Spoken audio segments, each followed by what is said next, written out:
এক যে ছিল মিষ্টি মেয়ে ফাতেমা তার নাম, মজার মজার খুনসুটিতে শেখাতো ইসলাম। বাবা মায়ের বাধ্য ছেলে ওমর যে তার নাম, মজার মজার দুষ্টুমিতে সেও শিখাতো ইসলাম। ছোট্ট সোনামণিরা, তোমরাও যদি ফাতেমা ওমরের সাথে ইসলাম শিখতে চাও তাহলে এক্ষুনি আমাদের চ্যানেলটি সাবস্ক্রাইব করে দাও। আম্মি জান, রহিমপুরে তো কোনো অটো বা রিক্সা যেতেই চাইছে না। এখন আমরা কি করব? আমরা কি তাহলে এত দূর রাস্তা হেঁটে যাব? হ্যাঁ মা ফাতেমা, তাই তো দেখছি, কিন্তু কিচ্ছু করার নেই। এখন আমাদের কষ্ট করে হেঁটেই যেতে হবে। চলো ফাতেমা, আল্লাহর নামে রওনা করি। রেখেছি জারি দু জাহানের বাদশা নবী কামলিওয়ালা রে, দু জাহানের বাদশা নবী কামলিওয়ালা রে, হে আমার দয়াল নবী রে। আম্মি জান, আমার পাটা খুব ব্যথা করছে। এত দূর রাস্তা কি হেঁটে যাওয়া যায়? এই তো মা ফাতেমা, আর একটু, তারপরে তো আমরা বাড়িতে পৌঁছেই যাব। আর একটু কষ্ট করো মা। না আম্মি জান, আমি আর হাঁটতে পারবো না, আমার খুব কষ্ট হচ্ছে। মা ফাতেমা, তুমি কি সবগুলো আরবি হরফ শিখেছো? হ্যাঁ আম্মি জান, আমি সব আরবি হরফ জানি। তাহলে এক কাজ করো মা, তুমি আমাকে আরবি হরফগুলো শোনাও দেখি।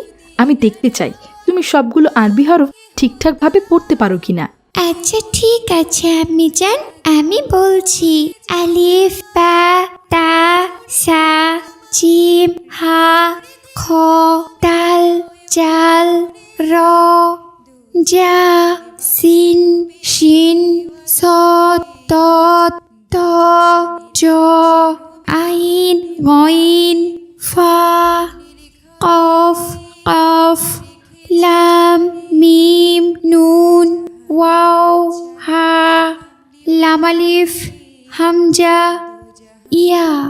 দেখেছ আম্মি জান, আমি এক এক করে কেমন সব আরবি হরফ গড় করে বলে দিলাম। হ্যাঁ মা ফাতেমা, তুমি খুব সুন্দর বলেছ।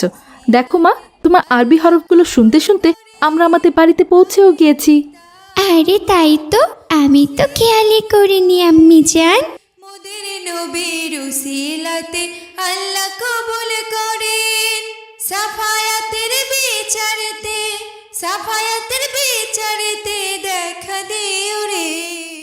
আসসালামু আলাইকুম আম্মি জান। ওয়ালাইকুম আসসালাম বাবা ওমর। আম্মি জান, তুমি বোন ফাতেমাকে নিয়ে কোথায় গিয়েছিলে? বাবা ওমর, তোমার বোন ফাতেমার কিছু ইসলামিক বই কেনার ছিল, তাই আমি তোমার বোনকে নিয়ে লাইব্রেরিতে গিয়েছিলাম।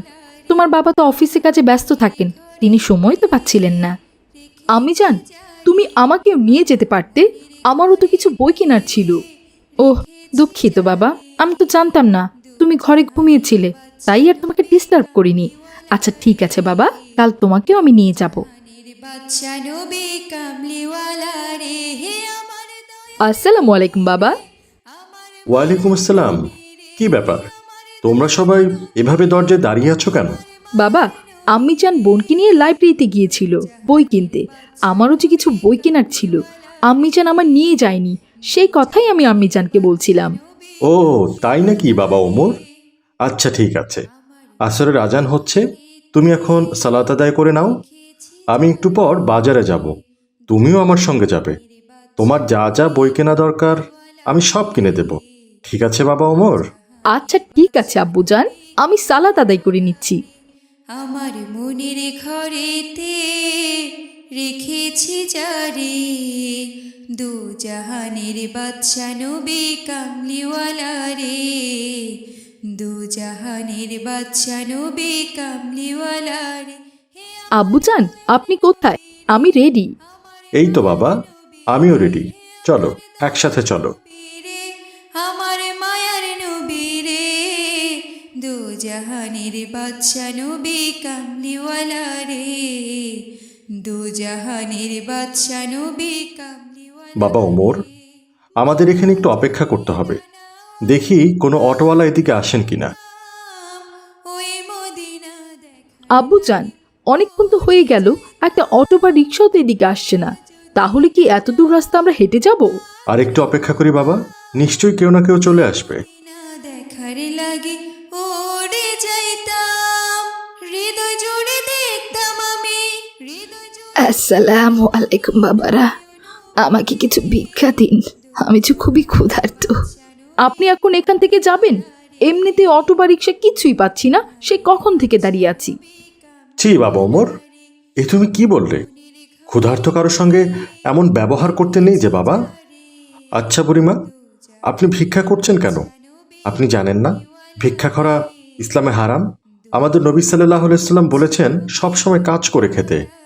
বাবা, কাজ করে যে খাবো তার পুঁজি পাবো কোথায়? আমার ছেলে মেয়ে দুই কুলে কেউ নেই। বাড়ির সামনেই একটা দোকান দিয়েছিলাম, কিন্তু টাকার অভাবে মালপাতি কিছুই তুলতে পারিনি। তাই এই বয়সে পেটের দায়ে আমাকে ভিক্ষা করতে হচ্ছে। আমার কি মানুষের কাছে হাত পাততে ভালো লাগে বলেন? আচ্ছা ঠিক আছে বুড়িমা, আপনি যেহেতু ক্ষুধার্ত, আপনি এক কাজ করুন, আপনি আমার সাথে আমার বাড়িতে চলুন, আমি দেখি আপনার জন্য কোনো ব্যবস্থা করতে পারি কিনা। বাবা ওমর, আজ যেহেতু আমরা অটো পাচ্ছি না, তাই আমরা এখান থেকে বাড়ি ফিরে যাব। তোমার কি কি বই প্রয়োজন তুমি আমাকে লিখে দিও, আমি কাল অফিস থেকে আসার সময় তোমার জন্য বইগুলো নিয়ে আসবো।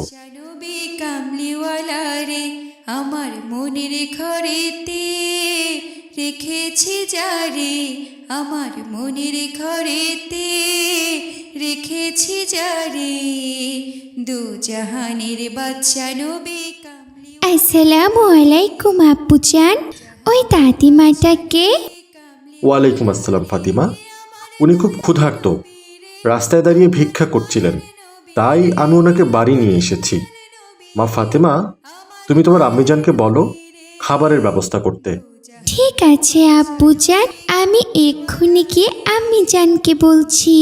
বুড়িমা চলুন, ভেতরে চলুন। কামলিওয়ালা রে, আমার মনের ধীরে সুস্থে খান বুড়িমা, আপনার কোনো তাড়া নেই, আপনি যত খুশি তত খেতে পারেন। ঘরের বাদশা নবী কামলি। শুক্রিয়া, শুক্রিয়া বাবা, তোমার জন্য আজ কতদিন পর পেট ভরে খেতে পারলাম। ঠিক আছে বুড়িমা, এটা তো আমার দায়িত্বই ছিল। বুড়িমা, আপনি না বললেন আপনার বাড়ির সামনে একটা দোকান আছে? আমি আপনাকে এই 50,000 টাকা দিচ্ছি, আপনি এই টাকা নিয়ে গিয়ে আপনার দোকানে মালপত্র উঠাবেন। আশা করি ওই মালপত্রগুলো বিক্রি করলে আপনার সংসার খুব ভালোভাবেই চলে যাবে, আপনাকে আর কষ্ট করতে হবে না, এমনকি ভিক্ষে করেও খেতে হবে না। ধন্যবাদ বাবা, ধন্যবাদ। তুমি এই বুড়িকে আবার নতুন করে বাঁচার জন্য পথ দেখালে বাবা। আমি তোমার এই ঋণ কোনোদিন শোধ করতে পারবো না। এসব কি বলছেন বুড়িমা? কিসের ঋণ? টাকা তো সঞ্চয় করে রাখার জিনিস না, টাকা জমিয়ে না রেখে গরিবদের সাহায্য করা উচিত, তাই আমি আপনাকে সাহায্য করেছি। ধন্যবাদ বাবা, আমি এখন আসি। উড়ে যাইতাম মোরা যদি ডানাওয়ালা। আচ্ছা আব্বু, আপনি ওই ভিখারিকে এতগুলো টাকা দিয়ে দিলেন কেন? বাবা ওমর, কাউকে ছোট করে দেখতে নেই, এটা আমাদের ইসলামের শিক্ষা নয়। ওই বৃদ্ধ বুড়িমা বিপদে পড়েছিল, তাই আমি ওনাকে সাহায্য করেছি। আর কাউকে দান খয়রাত করলে কখনোই সম্পদ কমে যায় না। আমাদের মহানবী সাল্লাল্লাহু আলাইহি সাল্লাম বলেছেন, দান করলে তার সম্পদ 10 গুণ বেড়ে যায়। এ সম্পর্কে আমি তোমাকে একটা হাদিস বলছি। একদিন মহানবী সাল্লাল্লাহু আলাইহি সাল্লাম একটি রুটি খাওয়ার প্রস্তুতি নিচ্ছিল, তখন একটি ক্ষুধার্ত লোক এসে তার কাছে রুটি চাইলেন। সঙ্গে সঙ্গে আমাদের প্রিয় নবী হযরত মুহাম্মদ সাল্লাল্লাহু আলাইহি সাল্লাম সেই ক্ষুধার্ত লোকটিকে রুটিটা দান করে দিলেন। তারপর সেই ক্ষুধার্ত লোকটি রুটি খেয়ে শুকরিয়া আদায় করে চলে গেলেন। তখন আমাদের আম্মাজান আয়েশা বললেন, হে রাসূলুল্লাহ, এই আপনি কি করলেন? আমাদের ঘরে তো মাত্র একটি রুটিই ছিল, আর আপনি সেই রুটিটি ওই ক্ষুধার্ত লোকটিকে দান করে দিলেন। এখন আপনি কি খাবেন? ঠিক তখনই একটা ছোট্ট বালক এসে আমাদের প্রিয় নবী হযরত মুহাম্মদ সাল্লাল্লাহু আলাইহি সাল্লামকে 10টা রুটি দিয়ে গেলেন। তখন আমাদের নবী করিম সাল্লাল্লাহু আলাইহি সাল্লাম আম্মাজান আয়েশাকে বললেন, আয়েশা দেখলে তো, কাউকে কোনো কিছু দান করলে তার 10 গুণ বেশি ফেরত পাওয়া যায়। এই দেখো, সাথে সাথেই তা প্রমাণ হয়ে গেল। আমি একটা রুটি দান করাতে 10টা রুটি পেয়ে গেলাম। বুঝলে বাবা ওমর, এজন্যই আমি বুড়িমাকে দান করেছি। আল্লাহ কোনো না কোনোভাবে সে সাহায্যের প্রতিদান আমাকে দেবেনি। জি আব্বুজান, আমি এখন বুঝতে পেরেছি আমাদের সবার উচিত গরিব অসহায় মানুষদের সাহায্য করা। ঠিক আছে বাবা ওমর, একটু পরে মাগরিবের আজান দিবে, যাও সালাতের জন্য প্রস্তুতি নাও। মানে হাজারে বিকেল আমার ছেলেবেলা। ওমর শুনলে তো স্যার কি বললেন? এবার শীতে নাকি আমাদের স্বপ্নপুরীতে পিকনিকে নিয়ে যাবেন। হ্যাঁ ভাই মাহাদি, শুনেছি। তা তুমি কি ভাবলে ভাই ওমর, পিকনিকে যাবে না? এখনো আমি সিদ্ধান্ত নেইনি ভাই মাহাদি। বাসায় কি আব্বুজানকে বলবো, দেখি আব্বুজান কি বলেন। কি বলছো কি ভাই ওমর? সামান্য পিকনিকে যাওয়া নিয়ে তোমার আব্বুজানের কাছে আবার অনুমতিও নিতে হবে? তুমি তো চাইলেই নিজের সিদ্ধান্তেই পিকনিকে যেতে পারো। না ভাই মাহাদি, আমি আমার আব্বুজানের অনুমতি ছাড়া কোনো কাজ করি না। আচ্ছা ঠিক আছে ওমর, দেখো তোমার আব্বুজান কি বলেন। আমি আমার বাড়ি এসে গেছি ভাই, তুমি তাহলে যাও ওমর। জীবনের টানা পড়েন কিছুই না জানি, আমার গানের স্বরলিপি তোমার মাঝেই খুঁজি, বাবার কাছে হই না। আসসালামু আলাইকুম আম্মি জান। ওয়ালাইকুম আসসালাম বাবা ওমর, এসে গেছো তুমি? জি আম্মি জান। আব্বুজান কি অফিস থেকে বাড়ি এসেছেন? হ্যাঁ বাবা ওমর, একটু আগেই তোমার আব্বুজান অফিস থেকে এসেছেন। উনি নাস্তার টেবিলে নাস্তা খাচ্ছেন। চাও বাবা ওমর, তুমিও হাত মুখ ধুয়ে এসো, আমি তোমাকেও নাস্তা দিচ্ছি। আমায় সোনামণি, বাবা মানে অনেক চাওয়া, বাবা আসসালামু আলাইকুম আব্বুজান। ওয়ালাইকুম আসসালাম বাবা ওমর, এসে গেছো তুমি? এসো বাবা, একসাথে নাস্তা করে নি। বাবা মানে অনেক পূর্ণতা। আব্বুজান, আমাদের স্কুল থেকে সিদ্ধান্ত নিয়েছেন এবার স্বপ্নপুরীতে পিকনিকে যাবে। আমি কি করব আব্বুজান? আমি কি পিকনিকে যাব? বাবা ওমর, তুমি সত্যি খুব ভালো ছেলে। সবকিছু আমার অনুমতি নিয়েই করো। পিকনিকে যাবে, বন্ধুদের সাথে মজা করবে, এতে আমার অনুমতি নেওয়ার কি আছে বাবা? তোমার ভালো লাগলে তুমি অবশ্যই যাবে। আচ্ছা ঠিক আছে আব্বুজান। আব্বুজান, স্কুল থেকে বাড়ি ফেরার সময় একটি বিষয় লক্ষ্য করলাম। কি বিষয় বাবা ওমর? দেখলাম রাস্তা দিয়ে এক বুড়িমা হেঁটে যাচ্ছেন। বুড়িমা এই কনকনে শীতে ঠক ঠক করে কাঁপছেন। বুড়িমার অবস্থা দেখে আমার খুব খারাপ লাগলো আব্বুজান। হ্যাঁ ওমর, শীত সবার জন্য আশীর্বাদ নয়। আমরা ধনীরা যেমন শীতের সময় ভালো পোশাক পরে ঘুরে বেড়াই, পিকনিক করি, ঘুরতে যাই, কিন্তু গরিব মানুষদের শীতের সময় খুব কষ্ট হয় বাবা।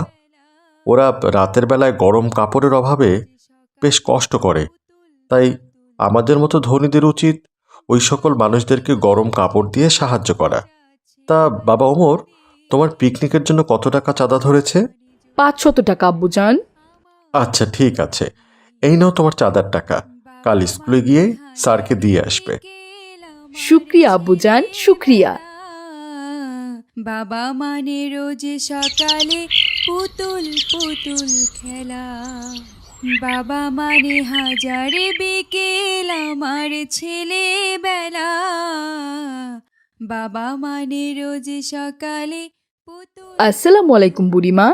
ওয়ালাইকুম আসসালাম দাদু ভাই। বুড়িমা, আমি কাল আপনাকে লক্ষ্য করেছি। এই রাস্তা দিয়ে আপনি ঠক ঠক করে কাঁপতে কাঁপতে কোথায় যেন যাচ্ছিলেন।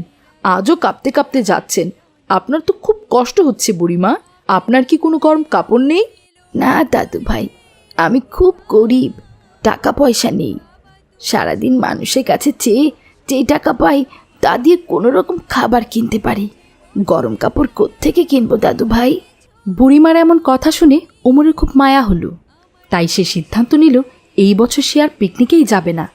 তার পিকনিকে চাঁদার টাকা বের করে বুড়িমার হাতে দিয়ে বলল, বুড়িমা, এই টাকাটা আপনি রাখুন। এখানে 500 টাকা আছে। আশা করি এই 500 টাকা দিয়ে আপনি একটি গরম কাপড় কিনে নিতে পারবেন। ধন্যবাদ দাদু ভাই, তোমাকে অনেক ধন্যবাদ। এই শীতের সময় তুমি এই বুড়িমার অনেক বড় উপকার করলে। দোয়া করি দাদু ভাই, তুমি অনেক বড় হও। আচ্ছা ঠিক আছে বুড়িমা, আমি তাহলে এখন আসি। আমার স্কুলের দেরি হয়ে যাচ্ছে। আসসালামু আলাইকুম বুড়িমা। ওয়ালাইকুম আসসালাম দাদু ভাই। শূন্যতা, বাবা মানে অনেক পূর্ণতা, ছেলেবেলা হাতছানি দেয় আজ সকালে মাঝে। কি ব্যাপার ভাই ওমর, তুমি তো আজ পিকনিকে চাঁদা দিলে না?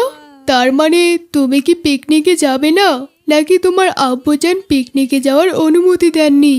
ভাই মাহাদি, আমার আব্বুজান আমাকে পিকনিকে যাওয়ার অনুমতি দিয়েছেন এবং পিকনিকে চাঁদার টাকাটাও দিয়েছিলেন। কিন্তু আজ আমি স্কুলে আসার পথে দেখি একজন বৃদ্ধ বুড়িমা ঠান্ডায় ঠক ঠক করে কাঁপছিল। তার শরীরে কোনো গরম কাপড় ছিল না। বুড়িমার ওই অবস্থা দেখে আমার ভীষণ কষ্ট হচ্ছিল। তাই আমি আমার পিকনিকের চাঁদার টাকা সেই বুড়িমাকে দিয়ে দিয়েছি একটা গরম কাপড় কিনে নেওয়ার জন্য। হায় হায়, এ কি করেছো ভাই ওমর? কাজটা তুমি একদম ঠিক করনি। তুমি জানো না ওমর, ওইসব কিছু ভিখারিদের নাটক, শুধু টাকা নেওয়ার ফন্দি। গরম কাপড় না পরে রাস্তায় এসে ঠক ঠক করে কাঁপাকাঁপি করে, যাতে কেউ মায়া করে ওদের বেশি বেশি টাকা দেয়। তুমি সত্যি ওই চালাক বুড়ির ফাঁদে পড়েছিলে ভাই। তুমি এবছর পিকনিকে না গিয়ে খুব মিস করবে ওমর। আমরা সবাই অনেক মজা করব। আমি জানি না ভাই মাহাদি বুড়িমার ওসব নাটক ছিল কিনা, কিন্তু আমি দেখেছি উনি খুব কষ্ট পাচ্ছিলেন। নাটক হোক আর যাই হোক, আমি তো একজন মানুষকে সাহায্য করেছি। আল্লাহ তাআলা আমার এই সাহায্যের জন্য নিশ্চয়ই খুশি হবেন। সত্যি ভাই ওমর, তুমি এখনো বোকাই থেকে গেলে। তোমার দ্বারা আসলে কিচ্ছু হবে না। ঠিক আছে ভাই ওমর, তাহলে এবছর তোমার সাথে আর পিকনিকে যাওয়া হলো না। আমার বাড়ি এসে গেছে ভাই, আমি তাহলে গেলাম। পুতুল খেলা বাবা মানে কাটছে ভালো, যাচ্ছে ভালো দিন, বাবা মানে জমিয়ে রাখা। কি ব্যাপার ওমর, তুমি আজ স্কুলে গেলে না যে? তোমার না আজ পিকনিক? আব্বুজান, আমি পিকনিকে যাব না। কেন বাবা, কি হয়েছে? তোমাকে তো আমি পিকনিকের চাঁদার টাকা দিয়েই দিয়েছি, তাহলে যাবে না কেন বাবা? হ্যাঁ আব্বুজান, আপনি আমাকে পিকনিকের চাঁদার টাকা দিয়েছেন, কিন্তু সেই টাকা আমি পিকনিকের চাঁদা দিইনি। কি বাবা ওমর, তুমি পিকনিকের চাঁদা দাওনি? তাহলে সেই টাকা তুমি কি করেছো?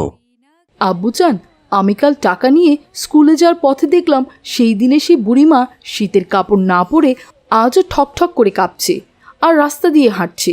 ওই বৃদ্ধ বুড়িমাকে দেখে আমার খুব মায়া হয়েছে, তাই আমি আমার পিকনিকের চাঁদার টাকাটা ওই বৃদ্ধ বুড়িমাকে গরম কাপড় কেনার জন্য দিয়েছি।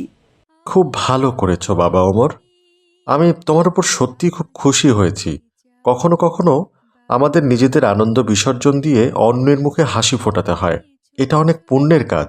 আমি তোমার উপর অনেক খুশি হয়েছি বাবা, তুমি সত্যি খুব ভালো একটা কাজ করেছো। এরকম ভালো মানুষ হয়ে থেকো সারা জীবন এবং মানুষের উপকার করে যেও। সকালে মাঝে আমি বড় হইনি বাবা, আজও তোমার কি ব্যাপার, আজ দেখছি বাবা ছেলেকে খুব খুশি খুশি লাগছে। হ্যাঁ আয়েশা, আমাদের ছেলে সত্যি অনেক বড় হয়ে গেছে। সে এখন ভালো মন্দ বুঝতে শিখছে এবং মানুষের উপকার করছে। তাই নাকি বাবা ওমর, শুনে খুব ভালো লাগলো। অনেক অভিমানী, কেউ না জানে আমাকে ছাড়া তোমরা একাই মজা করছো? কি যে বলে না আমার মাটা। না মা, আমরা মজা করছি না, তুমি চলে এসেছো, এখন আমরা মজা করব।